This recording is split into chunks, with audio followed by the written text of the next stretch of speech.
Untuk sikas jamia ini tidak mudah berbuah ya. Jadi untuk sikas jamia ini tidak mudah berbuah, bisa hidup. Yang luka-luka seperti ini dibersihkan saja, jadi dirapikan. Oke, selamat datang di Taman Cikalabadi Channel. Kali ini saya akan menjelaskan cara menanam sikas jamia tanpa akar itu bisa hidup. Dan sikas jamia ini sudah berbuah. Yang tadinya ini saya bawa dari kampung saya, dari kampung Wonogiri ya. Ini saya bawa ke Jakarta. Yang tadinya sikas ini di lahan bebas di taman ya, kita cabut tanpa akar, dan dalam perjalanan ini 2 hari maupun lebih itu masih bisa hidup. Jadi ini sengaja kita potong daunnya yang tadinya banyak sekali, karena untuk mempermudah yaitu cara membawanya. Dan ini saya potong dan juga daunnya itu saya kurangin ya. Jadi tonton video sampai selesai agar tahu penjelasannya, karena semua berkaitan ya. Langsung saya praktekkan nanti masalah akar ya. Ini tanpa akar, sengaja tanpa akar seperti ini. Sebelum kita tanam saya jelaskan yaitu media tanam yang saya pakai, seperti hal biasanya tanah merah kebun ataupun tanah kebun hitam. Bahkan yang awalnya sikas jamia ini bisa berbuah itu di tanah kebun hitam. Jadi di daerah sana, di daerah Wonogiri itu tanahnya tanah Tegal, tanah petani, itu tanahnya warna hitam. Namun keberadaan di kota Jakarta dan sekitarnya disebut tanah itu adalah tanah merah yang gembur. Jadi sama-sama gembur, itu bisa dimanfaatkan sebagai media tanam. Dan ini buahnya seperti ini. Karena apa? Untuk sikas jamia ini tidak mudah berbuah ya. Jadi untuk sikas jamia ini tidak mudah berbuah. Biarpun diperbanyak dengan sistem pemisahan anakan dari induknya, sikas ini juga sulit untuk beranak. Maka keadaan sikas jamia ini termasuk tanaman masih langka, karena sistem perbanyaknya juga susah dan cara pertumbuhannya itu lambat sekali. Jadi itu tanda-tanda tanaman langka.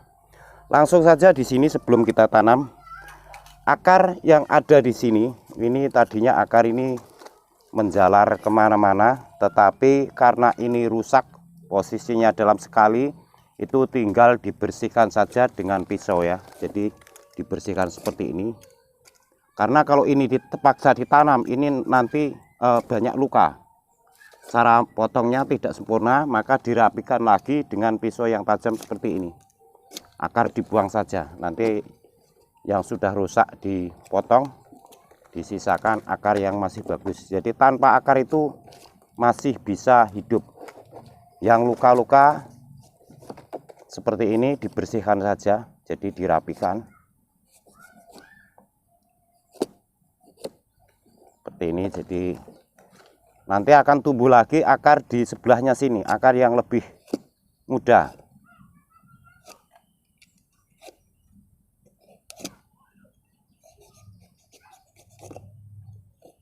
Oke, seperti ini langsung mau kita tanam.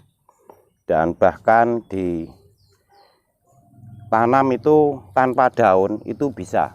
Dan ini buahnya ya, jadi sempat berbuah seperti ini. Ini kita masukkan ini karena ini besar sekali. Kira-kira dimasukkan ke media tanam itu sekitar 10 cm. Karena menjaga suatu keseimbangan, dan tanamnya jangan terlalu dalam ya. Jangan terlalu dalam. Media tanam ini sudah kita isi, karena ini potnya ini besar sekali.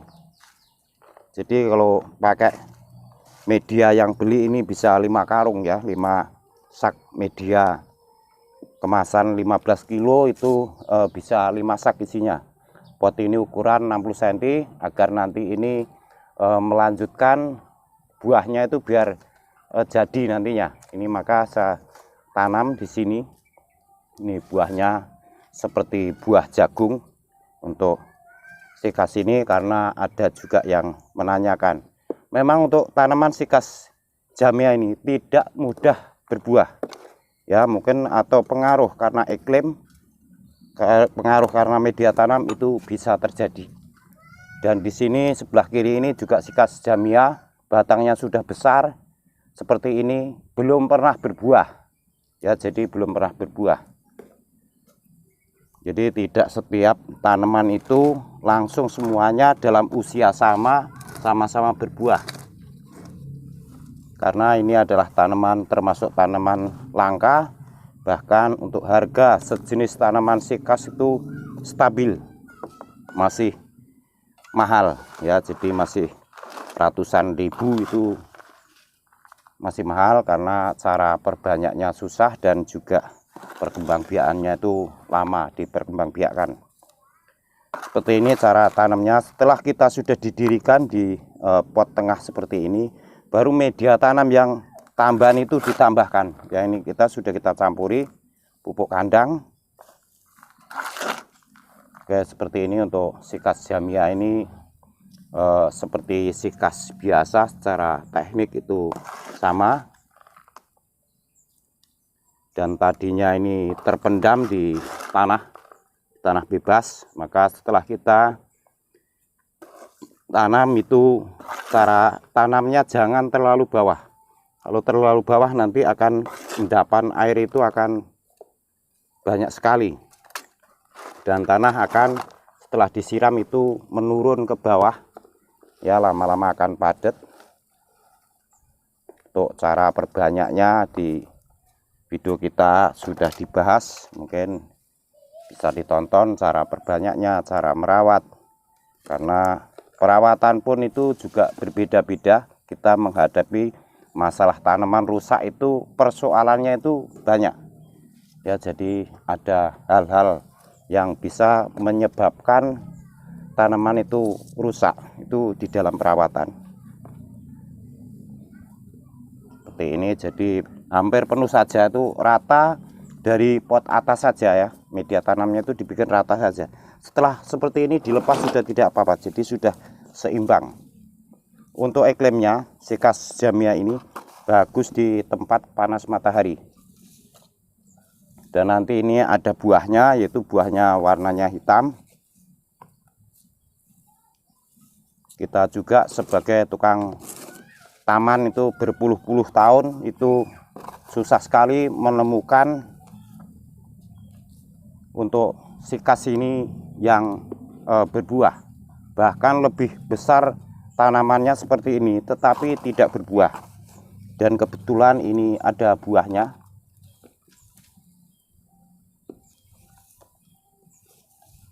Untuk tanaman sikas jamia ini adalah tanaman hias ya. Ada juga yang bertanya ini tanaman apa.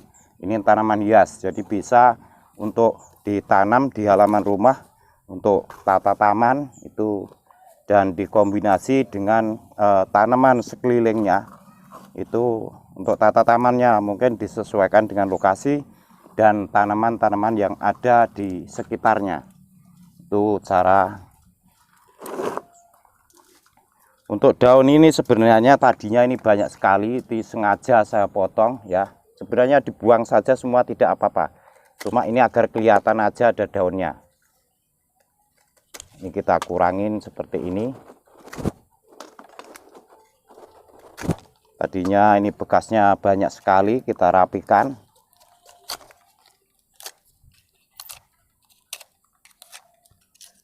Untuk penyakitnya itu bisa diantisipasi dengan obat hama tanaman hias. Biasanya penyakitnya ini kutu putih yang ada untuk sikas ini. Nanti daun itu sebelum kering warnanya coklat hitam itu segera dipotong saja. Ya, ini bahkan kalau ini dipotong semua nanti tumbuhnya itu tumbuh baru semua ya. Maka ini karena saya sisakan karena di sini masih ada buahnya. Nanti kalau untuk meremajakan daun itu bisa semua daun dibuang semua. Daun-daun yang sudah tua itu kalau dibuang semua nanti tumbuhnya akan mudah secara serentak. Di video saya cara merawat juga sudah ada di channel ini. Nanti silahkan subscribe yang baru menemukan channel ini agar bisa mengikuti informasi-informasi saya di video-video saya semuanya ya. Ini adalah video edukasi, semoga informasinya bermanfaat. Dan setelah seperti ini, sebenarnya kalau media tanam ini masih basah, itu tidak perlu disiram, tetapi saya memastikan bahwa setelah disiram itu, setelah ditanam, selesai tanam itu disiram ya. Disiram ini rata semua media tanam yang ada di pot ini. Cara menyiramnya gitu, setiap hari pun harus rata. Bisa disiram 1 kali sehari ataupun 2 hari sekali. Untuk tanaman ini masih kuat ya. Ini 2 hari sekali itu masih kuat. Kita melihat situasi dan kondisi saja. Kalau hujan, habis hujan nggak perlu disiram. Jadi semua itu bisa dikembangkan, bisa mengikuti keadaan, mengikuti suatu iklim ya. Kondisinya seperti apa. Kalau kondisi hujan terus, biarpun di deskripsi saya disiram 1 kali sehari, itu jangan disiram karena itu udah cukup dengan air. Oke, sampai di sini informasi dari saya. Semoga video ini bermanfaat. Saya ucapkan terima kasih dan sampai ketemu lagi.